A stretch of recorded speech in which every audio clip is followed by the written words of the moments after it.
unidos al espacio andino que llamamos, porque las cuencas amazónicas provienen de ese espacio geográfico y como tal nos obliga, vamos a decir, a entender todo ese espacio desde el punto de vista de entendimiento geopolítico. Por lo tanto, decimos que la Amazonía no es en realidad netamente homogénea. Para generar política de desarrollo tenemos que necesariamente un entendimiento mucho mayor como Amazonía en su conjunto. Debemos también entender de que la Amazonía tiene un sinnúmero de acciones que se desarrollan o uso de recursos en su conjunto. Tenemos capacidad de usos forestales, hidrocarburos, agropecuarios, minería, áreas protegidas, comunidades indígenas. Sin embargo, todavía en una forma u otra estamos entrelazadas o bajo diversas formas de uso en estos espacios geográficos. Y ese es un gran desafío para generar políticas, para generar acciones de desarrollo en su conjunto.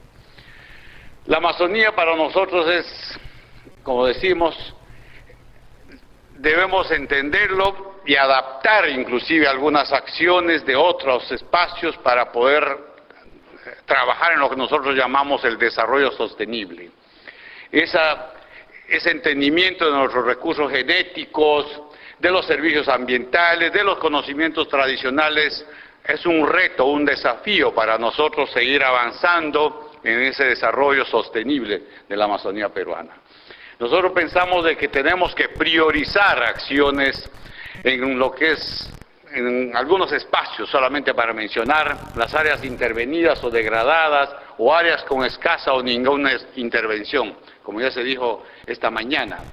Creo que ese entendimiento nos debe permitir priorizar, nos debe obligar a trabajar más en un contexto más holístico, más integral. Los grandes desafíos o grandes problemas ambientales, que alguien decía, los pasivos ambientales, provienen generalmente de un estilo de desarrollo que el mundo globalizado nos empuja, digamos, ¿no?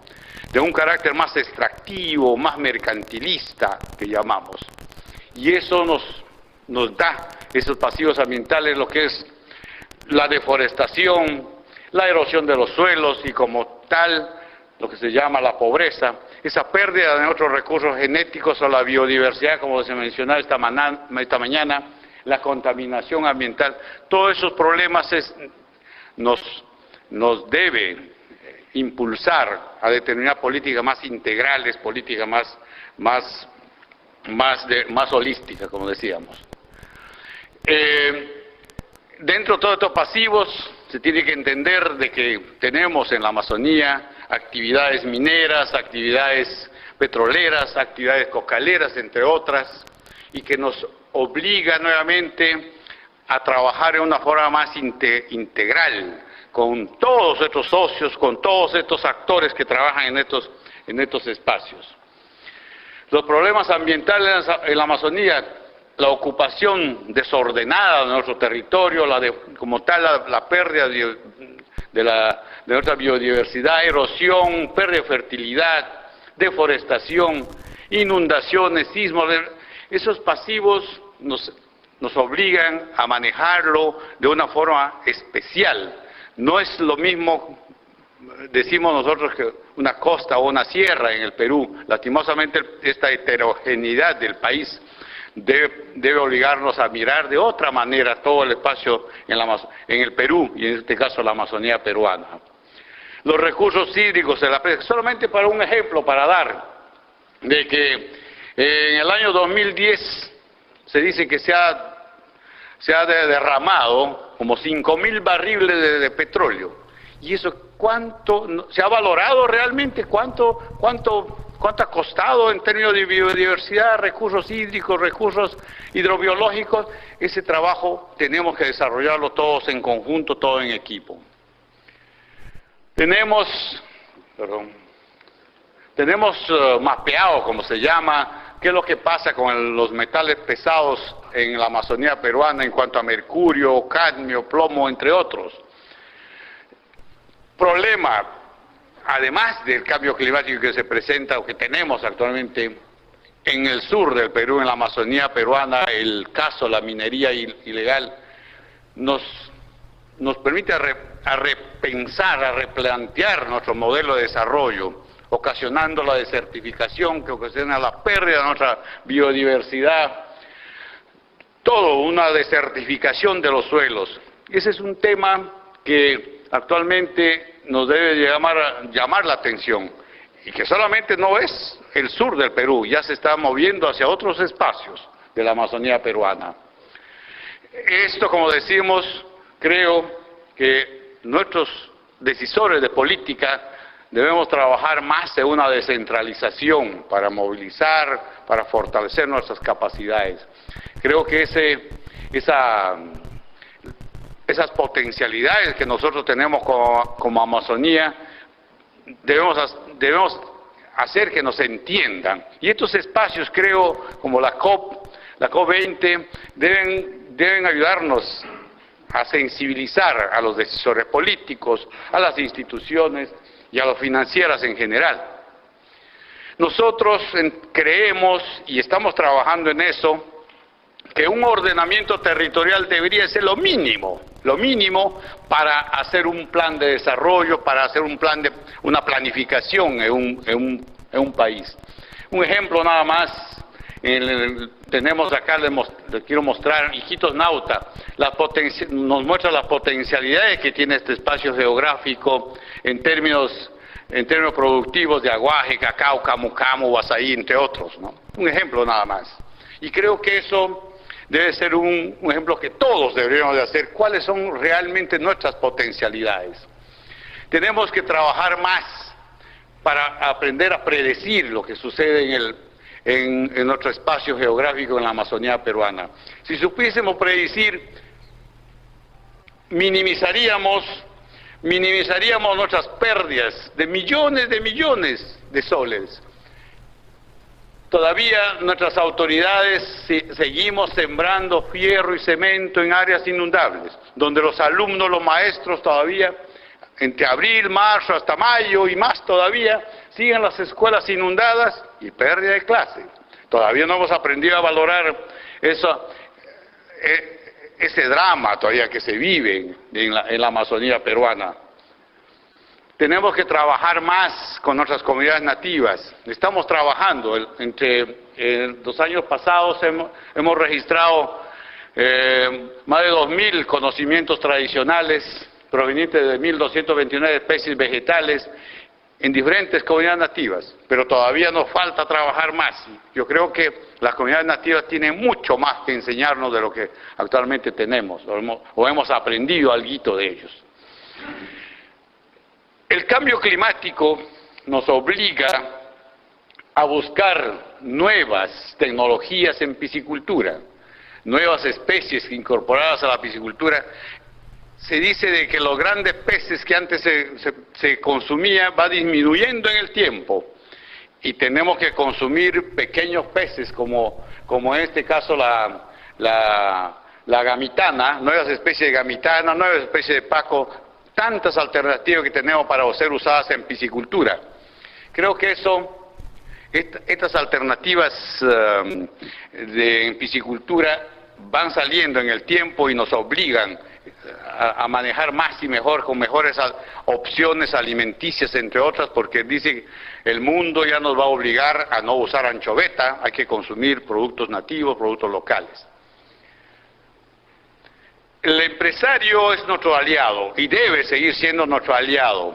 El empresario, en nuestro caso, hemos aprendido ya al sexaje de los paiches, por ejemplo. Antes se pensaba que el paiche era hermafrodita, que no tenía un sexo definido. Ahora en un convenio con IRD, una ONG francesa, estamos trabajando en lo que es sexaje paiche mediante los kits de determinación. Ya está eso en marcha. Yo creo que el empresario debe ser nuestro aliado, debe ser nuestro socio para seguir impulsando nuestras tecnologías. Se dice de que nos señalan el dedo y decimos de que la Amazonía peruana únicamente aporta el 5% del Producto Bruto Interno. Y tenemos que mostrar al mundo que nuestra biodiversidad es nuestra fortaleza. Un ejemplo solamente, en un convenio con el Gobierno Regional de San Martín, la Gerencia de Recursos Naturales, en un área natural protegida con la cordillera Escalera, se están haciendo estudios de aves, anfibios, reptiles, entre otros. Se han encontrado vampiros, murciélagos, hasta de 1 metro de ancho, y que puede servir como parte del ecoturismo, puede ser, pero tenemos que aprender a valorar nuestra biodiversidad, tenemos que aprender a mostrar al mundo que somos una potencia, que somos un recurso para seguir trabajando y seguir usando estos recursos en cuanto a diversidad biológica. Nosotros entendemos también de que el mundo ya nos pide que no usemos o usemos menos pesticidas, menos insecticidas.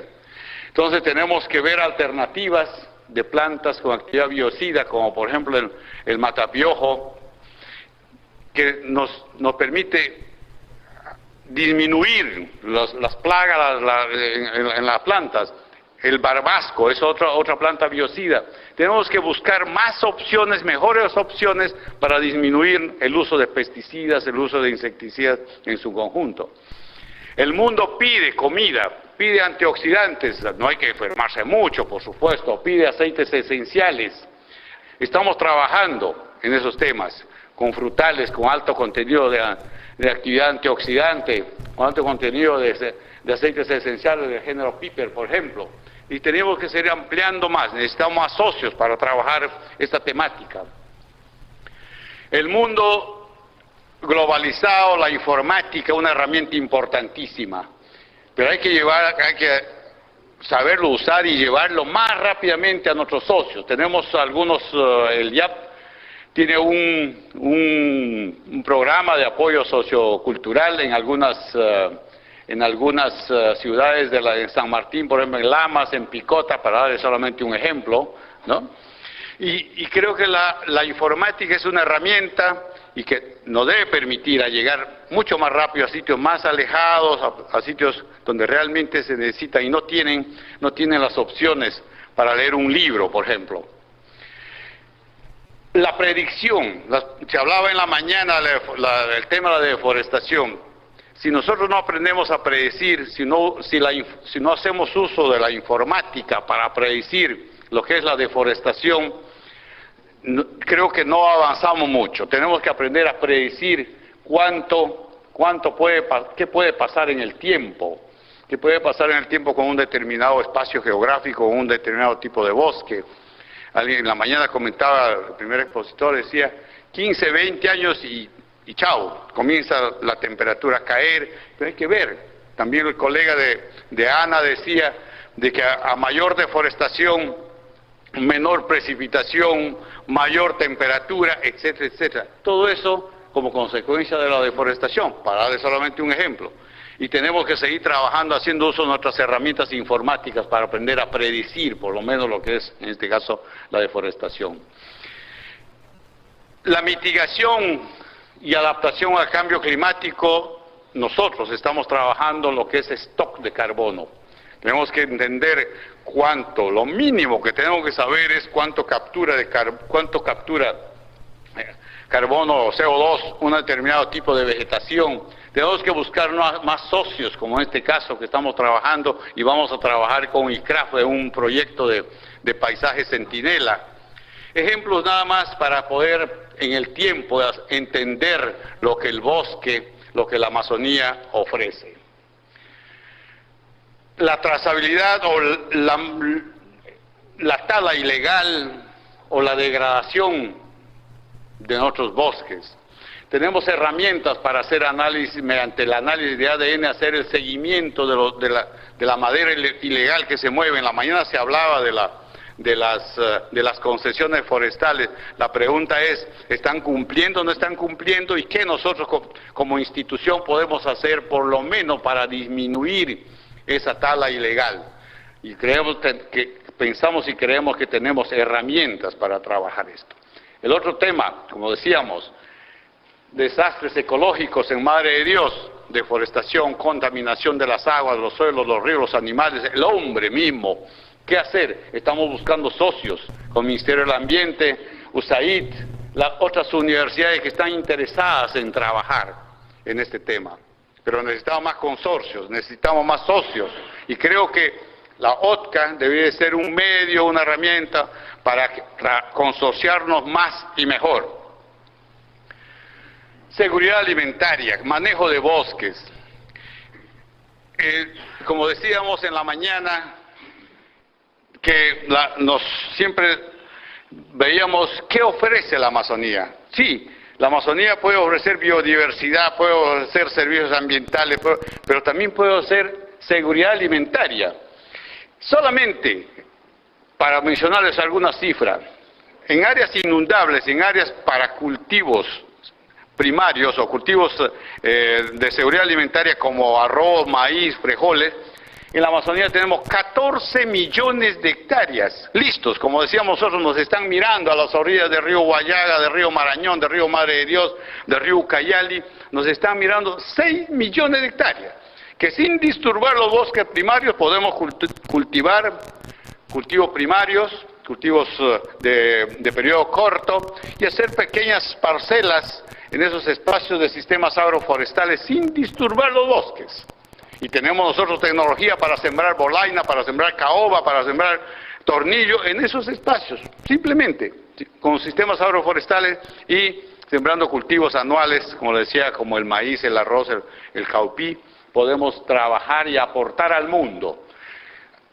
Siempre decimos, ¿cuánto somos ahora en el Perú? 30, 32 millones, 32 millones ahorita. 14, 20, 30 años más, seremos 40, 50, 60 millones de peruanos. ¿Y qué vamos a comer? Nosotros, la Amazonía peruana, tenemos esas alternativas, esas opciones para ofertar al mundo, para ofertar al Perú solamente. Como digo, sin disturbar más de nuestro territorio amazónico. Sin embargo, la ley forestal no dice nada acerca de los otros espacios geográficos que tenemos. Seguimos conversando sobre eso. Publicaciones. Nosotros en los 32 años que llevamos como Instituto de Investigación en la Amazonía Peruana, tenemos 395 artículos científicos publicados en nuestra revista Folia y en otras revistas científicas, sin contar los libros, sin contar los DVD, sin contar boletines, entre otros. Y creo que alguien mencionaba algunas estadísticas de lo que hacemos. Investigamos, sí, como comentábamos con la embajadora, pero a veces no sabemos escribir. Nosotros en el IAP, tenemos un comité editor, Lucho Campos es el presidente del comité de Folia, estamos trabajando y vamos a seguir trabajando para seguir impulsando lo que es escribir, publicar. Eso es la ley nos dice que tenemos que investigar, evaluar, monitorear, controlar los recursos naturales, pero difundir hasta acá. Ahora, ¿qué viene luego? El desafío está cómo hacer que llegue esta ciencia, esta tecnología al usuario. Para eso están los socios, nuestros socios de los gobiernos regionales, la Dirección Regional Agraria, la Dirección Regional de Producción. Con ellos tenemos que concertar, coordinar, consensuar para llegar al usuario. Nosotros no tenemos infraestructura, pero ellos en cada provincia tienen sus respectivas agencias. Entonces tenemos que trabajar más con ellos y mejor para poder impulsar todo este trabajo desarrollado en un consorcio con las universidades. La Asociación de Universidades de la Amazonía Peruana, UNAMAS, es nuestro socio y con ellos trabajamos, con ellos hacemos estos trabajos de difusión y nuestros socios para transferir son y deben seguir trabajando en este consorcio los gobiernos regionales. En la mañana hablábamos de decisiones económicas o políticas, como quiera llamarse.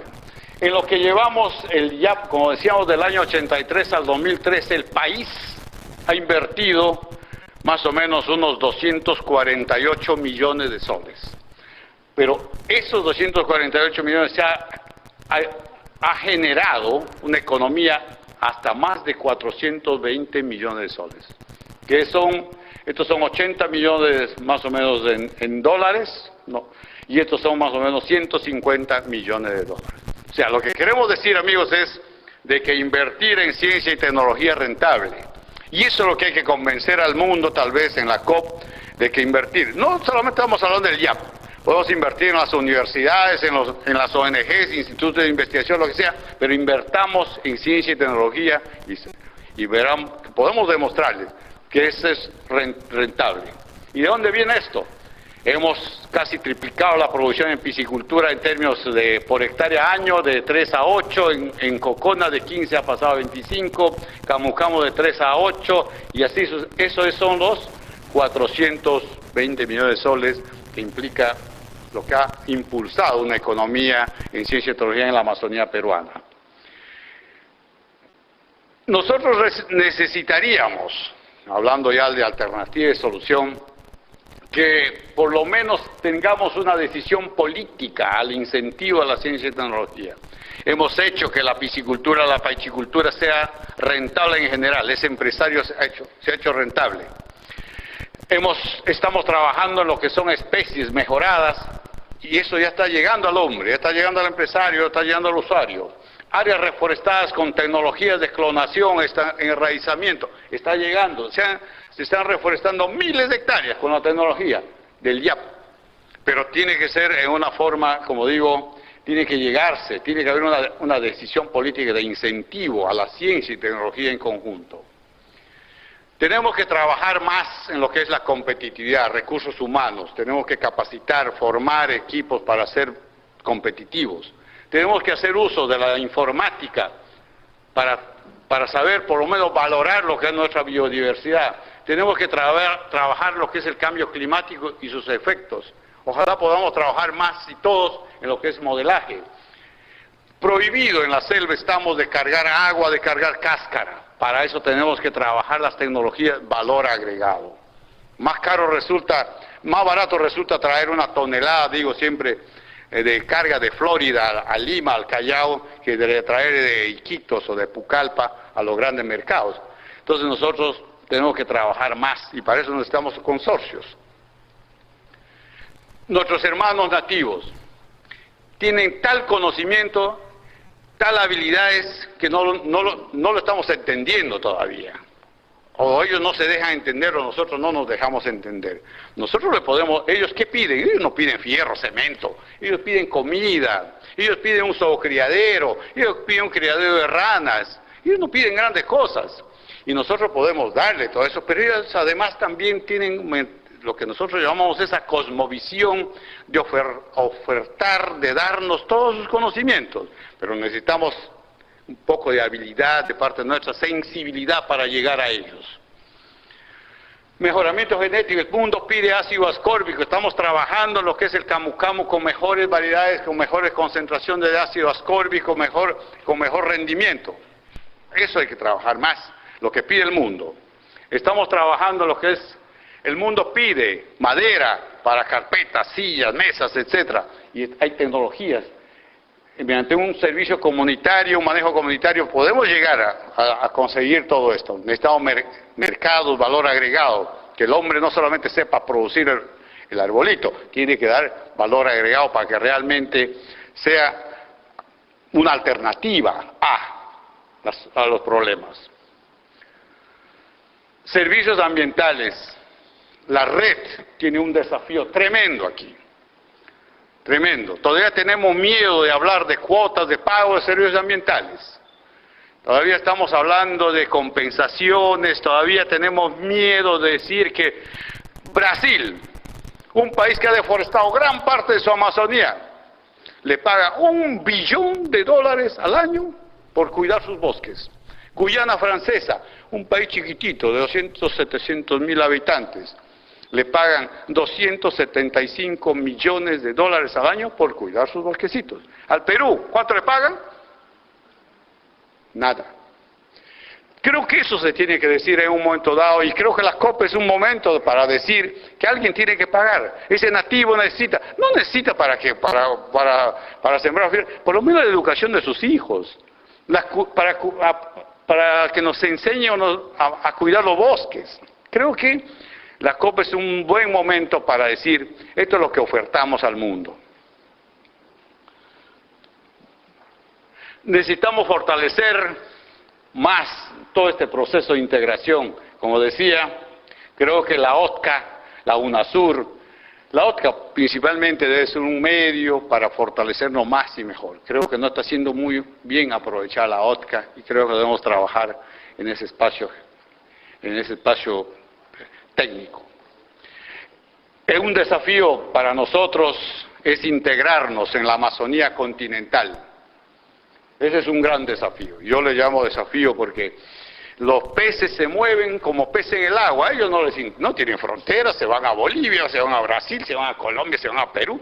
Pero nosotros tenemos miedo de acercarnos un poco a los brasileros y vis a vis. Entonces creo que ahí tenemos que aprender más a veces de nuestros socios, de nuestros amigos, la biodiversidad. Y creo que ahí hay un desafío tremendo, unirnos más a Bolivia, Brasil, Colombia, Ecuador, entre otros. Nosotros estamos tratando de impulsar esa unión y debemos trabajar más y mejor. Estoy seguro, si nos unimos más, todo el mundo, nuestros hijos, las nuevas generaciones que vienen nos la van a agradecer. Muchas gracias.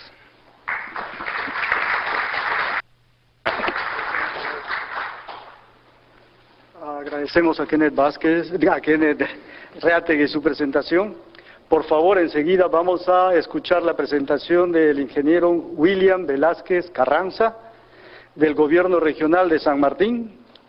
El tema es Estrategias de Desarrollo en el Marco del Cambio Climático en el Departamento de San Martín.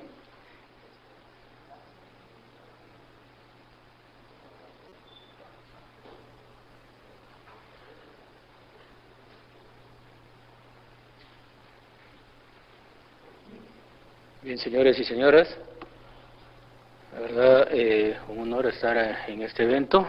Recibo un saludo cordial de la región San Martín. Después de haber escuchado exposiciones muy interesantes, muy importantes, enmarcadas en el tema del cambio climático, me corresponde en este caso presentar las estrategias de desarrollo en el marco del cambio climático que han sido implementadas o aplicadas en la región San Martín.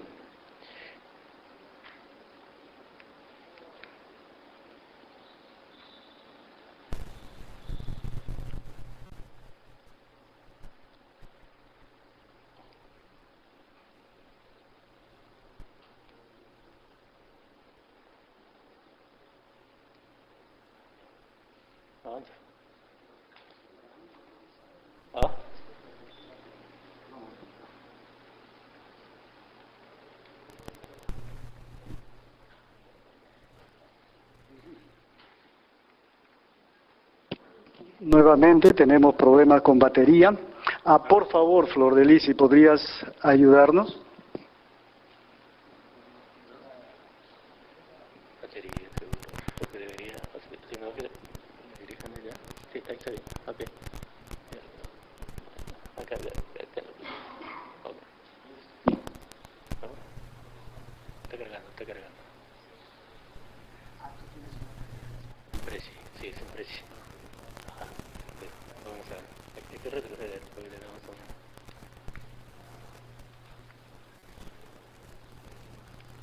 Otra vez, retroceder.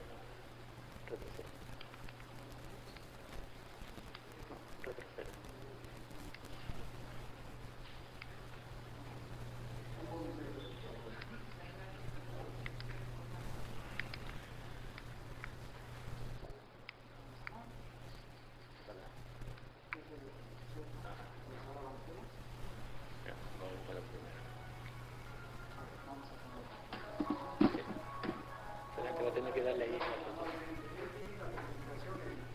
Es una presentación en Prezi. A ver, por favor.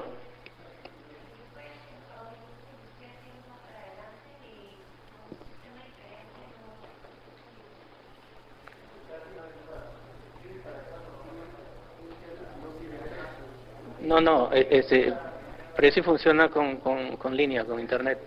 En la mañana lo hemos estado viendo.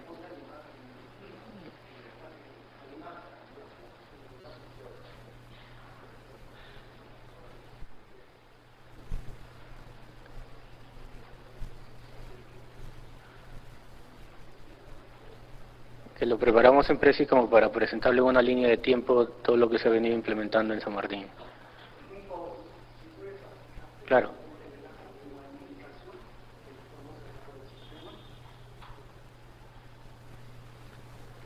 Bueno, quizás es un momento para pensar un poco en lo que estamos observando. Y parte del asunto está en tratar de elaborar no solamente ahora un pensamiento de tipo amplio que nos está en este momento brindando información, sino llega el momento en que tenemos que hacer algunas propuestas concretas de cuáles son las posiciones que se tendrían que llevar a OTCA, a la COP. En el principio de las presentaciones nos dijeron que tenemos un grado enorme de incertidumbre porque falta datos que tengan mucho más años de antigüedad. Pero creo que aún así es posible elaborar recomendaciones para la toma de decisiones en función de lo que se está prediciendo a nivel global. No podemos decir que no podemos formular algunas recomendaciones políticas porque no tenemos información. Eso es una primera cosa que se me viene a la cabeza. ¿Has podido? Ok, gracias.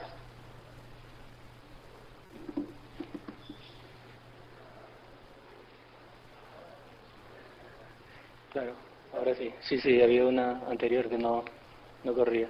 Bien, entonces, en la región San Martín, un poco para presentarles el escenario, fiscalidades de conocimiento de algunos de los presentes. San Martín hasta el 2006, como todos saben, una región llena de oportunidades, de desarrollo, pueblos indígenas perdiendo su cosmovisión, superposición de derechos e intereses, y lo que se presenta acá es cuál era el diagnóstico de San Martín hasta aproximadamente el 2006, altos índices de pobreza, visiones encontradas en la gestión del territorio y una gran pérdida de ecosistemas. Este es el proceso histórico de deforestación en la región San Martín.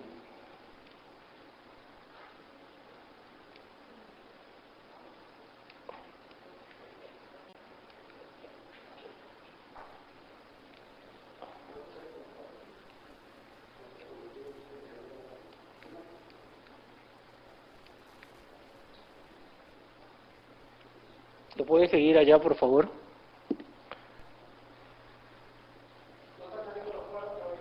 No.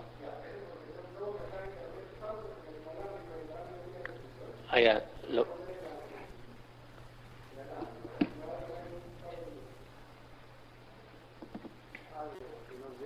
De repente algún comentario sobre lo que hemos podido observar en las presentaciones anteriores. Un poco tu visión de San Martín, de todo lo que hemos podido observar y oír en las conferencias. Un poco de intervención libre.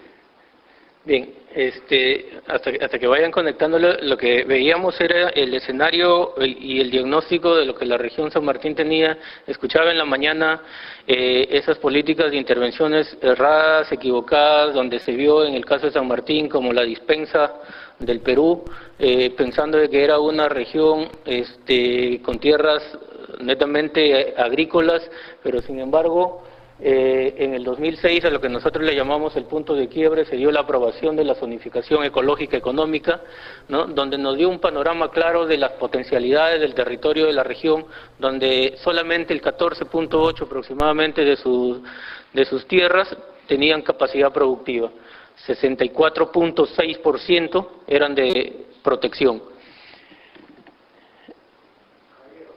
Sí. Sí, sí, es de un link. Claro, por supuesto.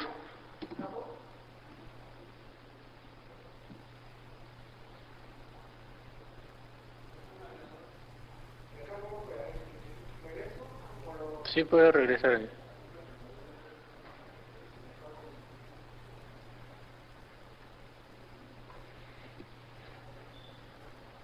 Parece que era la línea, porque yo lo abrí en el celular y se veía perfecto. Está cargando.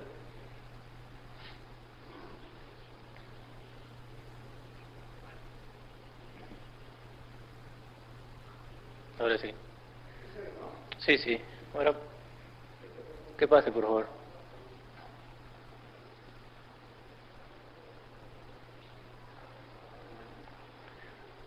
Ok, ya.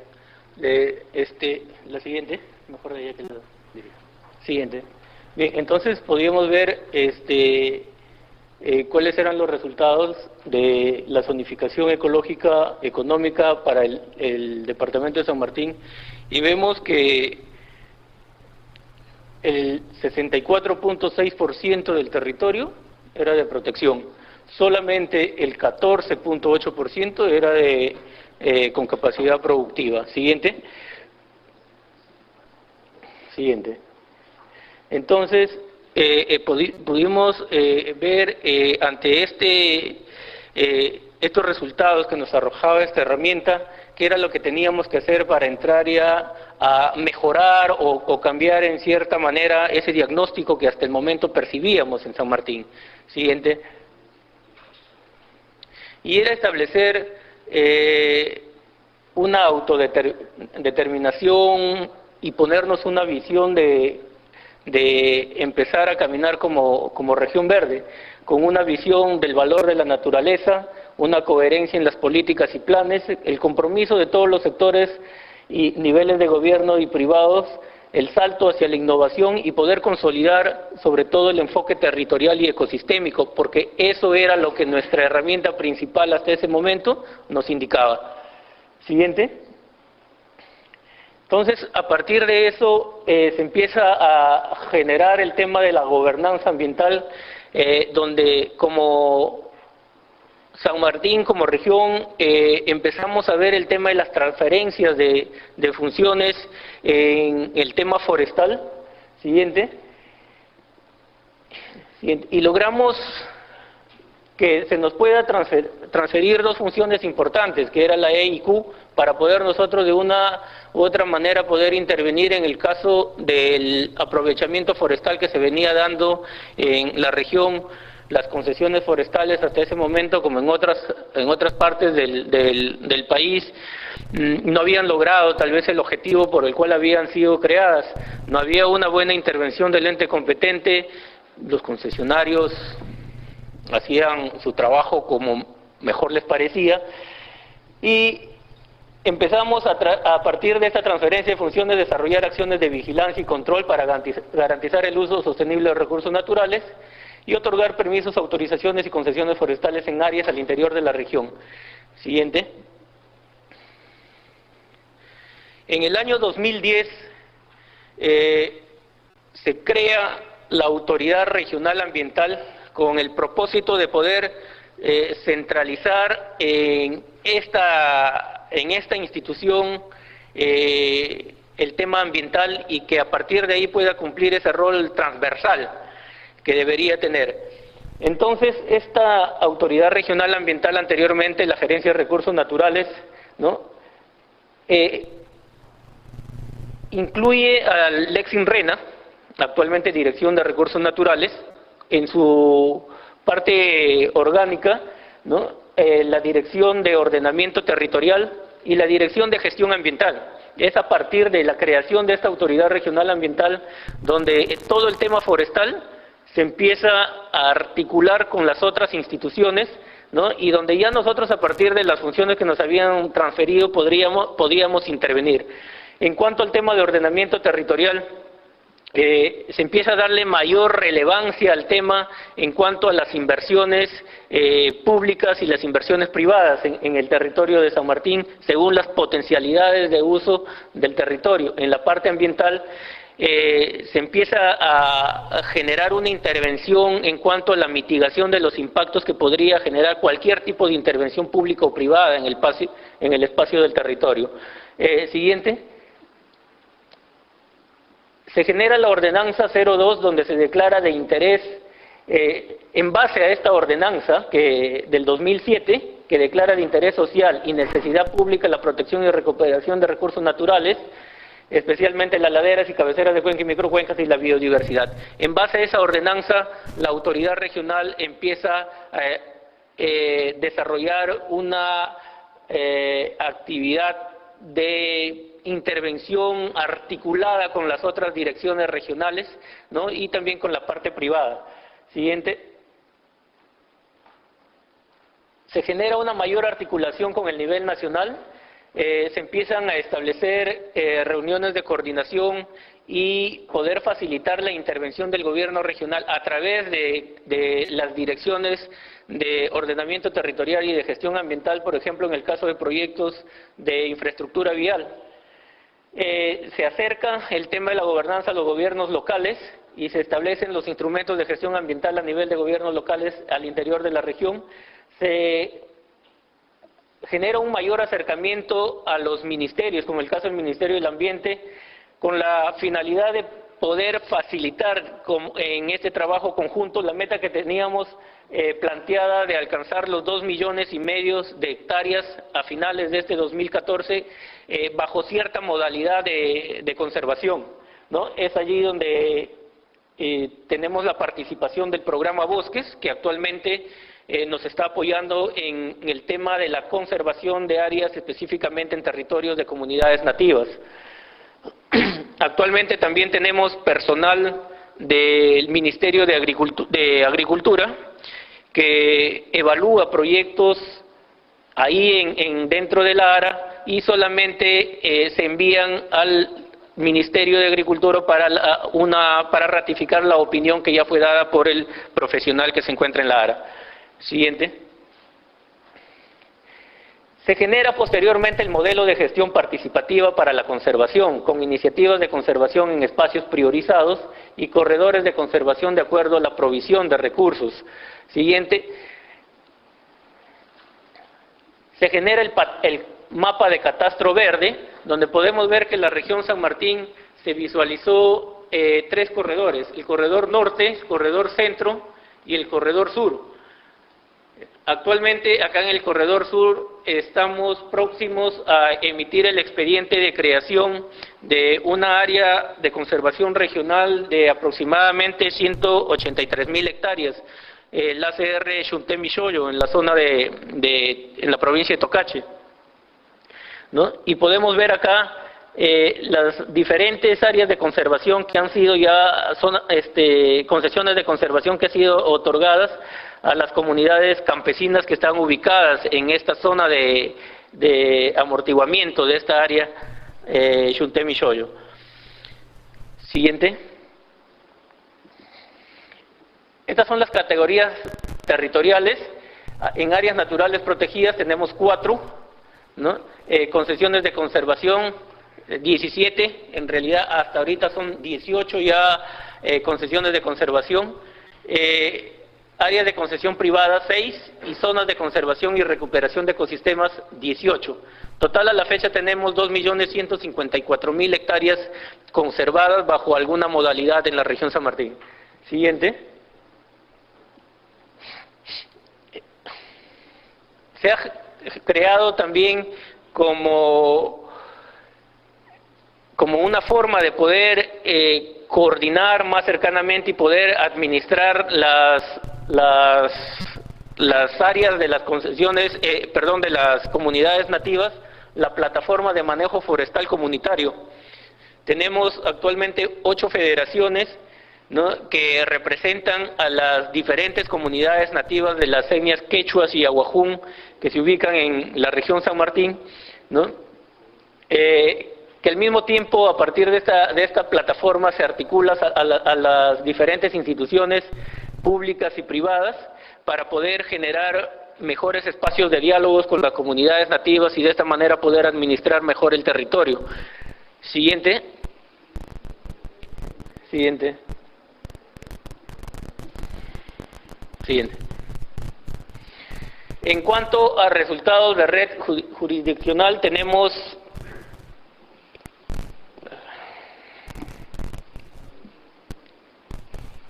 siguiente. Tenemos 4 experiencias en el caso de red, ¿no? Del Parque Nacional Cordillera Azul, la zona de conservación Martín Sagrado, el parque, el bosque de protección Alto Mayo y una zona en el Alto Guayabamba. Siguiente.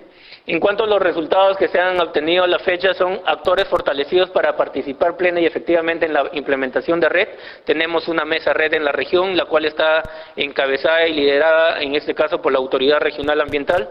El plan de fortalecimiento de capacidades en monitoreo, la implementación ya de indicadores socioambientales que permitan tener una estrategia red inclusiva, la línea base de deforestación, que la voy a mostrar más adelante, los resultados que hemos obtenido, el escenario de referencia y el diagnóstico de la estrategia red. Estamos también avanzando la elaboración de la estrategia regional de red y cambio climático para San Martín. Siguiente. Otro de los temas que veíamos importante y recojo las aportaciones de los que participaron anteriormente, indicaban la importancia de poder enfocar el tema de la conservación con otro enfoque, con otra mirada que pueda generar ese interés de las poblaciones. Y en ese caso vimos de que el trabajar en el tema de conservación sin poder mirar qué generaba esto a los pobladores no tenía ningún resultado. Se vinieron estableciendo diferentes iniciativas, invirtiendo muchos millones de soles en la región en temas de reforestación, pero nos dimos cuenta que la reforestación como tal no era la salida, no era la receta para poder tener un territorio con 2,5 millones de hectáreas conservadas, sino pensamos de que eso podrían ser actividades que formaban parte de. Entonces vimos que el tema de la conservación era ver al bosque como empresa y generar mecanismos de cómo aterrizar el tema de la conservación en el bolsillo de la gente. Y de esta manera consideramos, por favor lo regresa, tenemos como experiencia la conservación, que la conservación ambiental permite el desarrollo de un circuito especializado, en el caso de Tingana, para aquellos que conocen San Martín, una área que fue entregada a una asociación y que actualmente forma parte de un paquete turístico promovido por diferentes empresas. Se está generando un trabajo con estas asociaciones de conservación también orientadas a la recuperación de costumbres ancestrales, en el caso de comunidades nativas, el uso de plantas medicinales. Existe el petitorio, en cuanto al petitorio de medicamentos y la demanda de estas plantas medicinales que vienen por parte de salud, del MINSA, ¿no? Plantas puntualmente que son demandadas como la uña de gato, sangre de grado, aceite de copaiba, etcétera. Plantas que actualmente están ya cultivándose, se están generando viveros para establecimiento en campo definitivo con algunas comunidades quechuas. Tenemos próximamente ya iniciar un proyecto con USAID también para fortalecer estas capacidades y recuperar ecosistemas y costumbres ancestrales en 17 comunidades nativas. La participación privada también en el caso de una de las empresas más grandes en San Martín, Taquihuasi, que transforma y comercializa estas plantas medicinales, y el beneficio social que esto genera. Tenemos 351 familias de 8 comunidades quechuas que ya se ven beneficiadas con este tipo de acciones. El siguiente. En cuanto a organizaciones civiles comprometidas con la conservación, siguiente. Tenemos en asociaciones civiles 15 concesiones de conservación otorgadas, una para rondas campesinas y 2 para comunidades indígenas. En trámite tenemos 15 concesiones para asociaciones civiles, 3 para rondas campesinas y 7 para comunidades nativas que están en espera de su aprobación, que puede ser en un tiempo aproximadamente de 1 mes a 2 meses, que ya puedan haberse otorgado a estas asociaciones. Siguiente. Siguiente. Estas asociaciones son organizadas y se les presta la asistencia técnica para que puedan presentar sus solicitudes, posteriormente sus propuestas técnicas, de las cuales tenemos 18 aprobadas, como mostraba en el cuadro anterior. Siguiente, ¿no? Donde describe detalladamente las características naturales y sociales del área. Siguiente. 4 planes de manejo aprobados a la fecha. Siguiente. Siguiente, ¿no? Después se está haciendo el reconocimiento de territorios ancestrales para la conservación. Acá tenemos la intervención también de las diferentes federaciones, siguiente, que están participando en el reconocimiento de estos territorios ancestrales, con la finalidad de poder generar también ese mecanismo de garantizar la conservación de estos territorios y impedir la migración hacia esas áreas. Siguiente. Siguiente.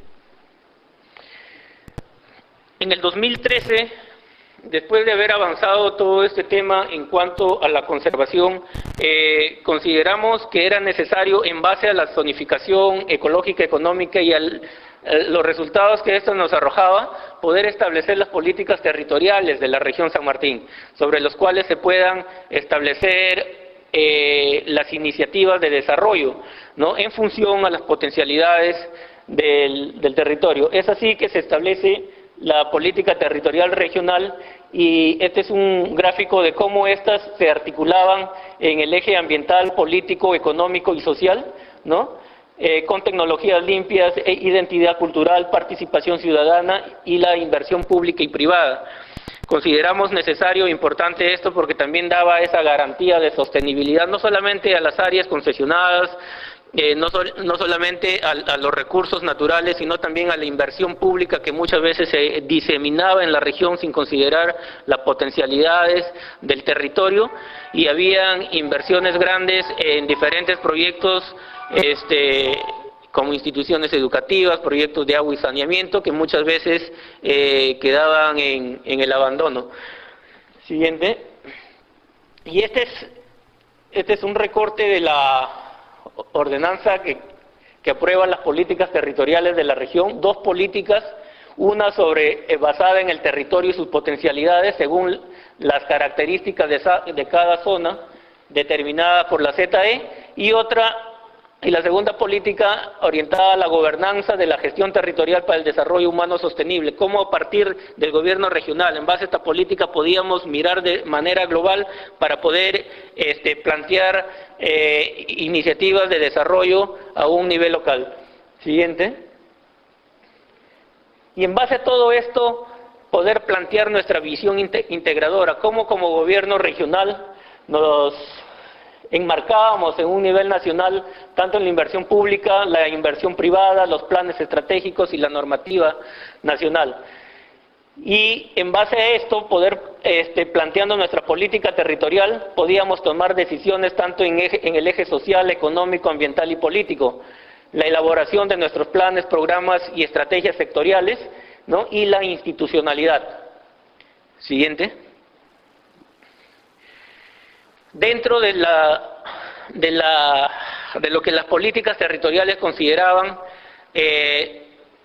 planteamos también un mecanismo que pueda garantizar la sostenibilidad de lo que veníamos ya avanzando durante todo este periodo de tiempo, y se plantearon la creación de los núcleos funcionales.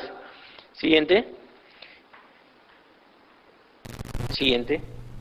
Los núcleos funcionales tienen como objetivo evitar, como mencionaba, esa diseminación, dispersión de la inversión privada, pública, con la atención de servicios como educación, salud, donde venía cualquier autoridad de cualquier centro poblado a pedir una institución educativa o una posta de salud, y el sector o la dirección creaba esa posta, creaba ese centro educativo, sin importar si era cabeceras de cuencas, sin importar si estaba en zonas vulnerables a ciertos desastres, ¿no? Y se plantea la creación de los núcleos funcionales.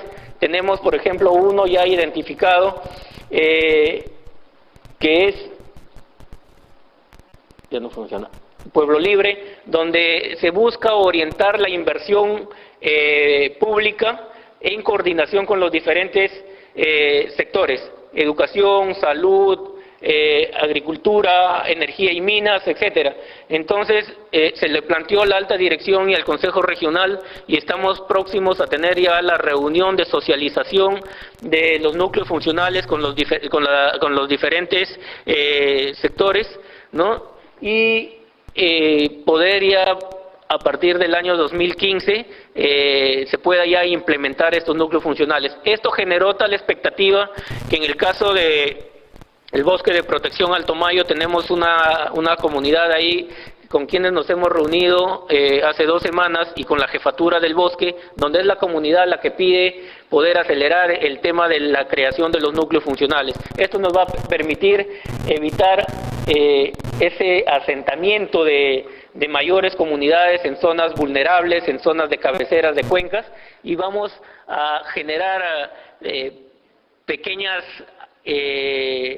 áreas dentro de estos centros poblados que concentren estos servicios, y de esa manera evitamos que haya mayor asentamiento en estas zonas de protección. Tenemos a la fecha identificados 30 núcleos funcionales, son estos los que se muestran en el cuadro. Siguiente. También consideramos que después de 4 años de creación de la Autoridad Regional Ambiental era hora de poder descentralizar las funciones que teníamos, y desconcentramos a 4 sedes más, donde ya estos servicios se vienen prestando en diferentes provincias de la región. Siguiente. Y podemos también a la fecha poder ver cómo lo que hemos venido avanzando, tanto dentro de lo que es mitigación como adaptación, hemos logrado ubicarnos, después de haber sido una de las regiones con mayor deforestación, ¿no?, a una de las regiones con el mayor índice de reducción de deforestación. Este gráfico muestra a San Martín.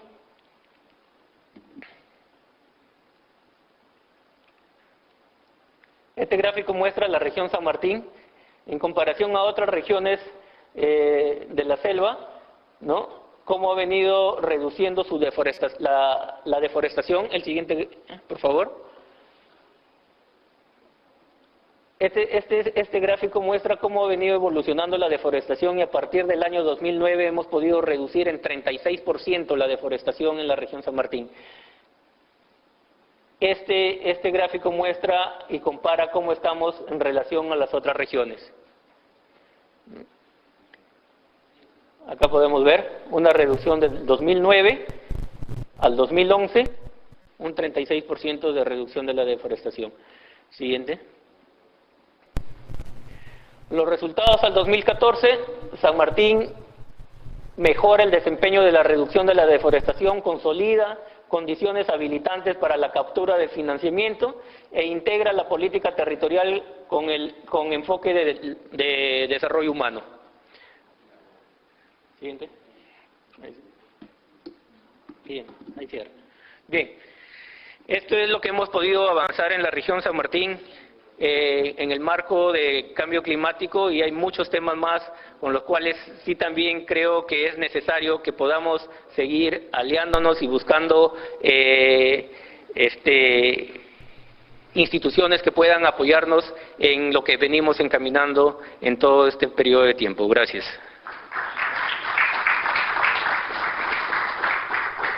Por favor, debido a que algunos expositores todavía no entregan su presentación, les estamos solicitando 5 minutos de un intermedio. Pueden libremente hacer lo que deseen, pero por favor 5 minutos. Las siguientes personas: doctora Aurora Rubí Segarra, licenciada Laura Naiwa Gamarra, señor Giancarlo Espinosa, el doctor Luis Campos Vaca. Por favor, si nos pueden alcanzar su presentación, vamos a reordenar un poquito nuestra reunión.